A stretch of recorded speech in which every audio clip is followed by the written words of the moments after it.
आज की इस वीडियो में हम पढ़ेंगे how total revenue changes when price changes in case of inelastic demand. कि हमारे पास इनइलास्टिक डिमांड के केस में किस तरह टोटल रेवेन्यू जो है एक फर्म की वो चेंज होती है जब वो प्राइस में चेंजेस लाती है। With an inelastic demand curve, an increase in the price lead to decrease in quantity demanded that is proportionally smaller। इसका मतलब ये है कि इनइलास्टिक डिमांड के केस में जब हमारे पास प्राइस में इंक्रीज आती है तो क्या करती है कि जो क्वांटिटी डिमांड होती है वो कम हो जाती है। बट क्या है कि वो प्रोपोर्शनलिटी उसकी कम होती है, मतलब उसकी जो डिमांड है वो कम प्रोपोर्शनल में कम होगी इनइलास्टिक डिमांड के केस में।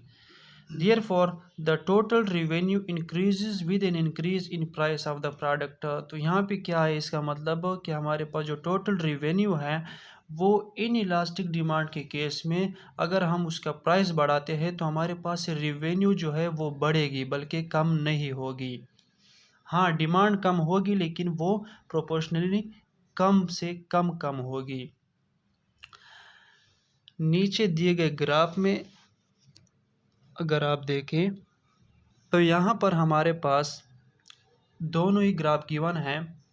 एक पहले जब हमारे पास प्राइस इनिशियल पॉइंट पे था $1 और सेकंड ग्राफ जो है ये जब हमने प्राइस 1 से $3 पे कर दिया तब हमारे पास रेवेन्यू पे क्या असर पड़ा।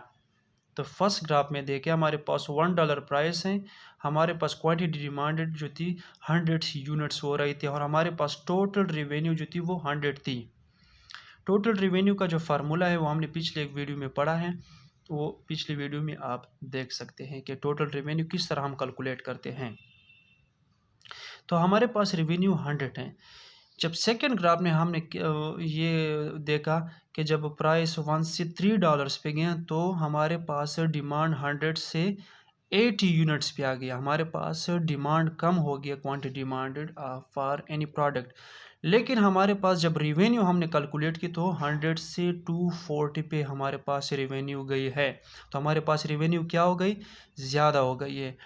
तो इन इलास्टिक डिमांड के केस में अगर कोई भी फर्म ये फैसला करता है कि हम प्राइस को बढ़ाना चाहते हैं स्लाइटली तो उनके लिए ये मुफीद है और वो अपनी रेवेन्यू को इस तरीके से बढ़ा सकता है।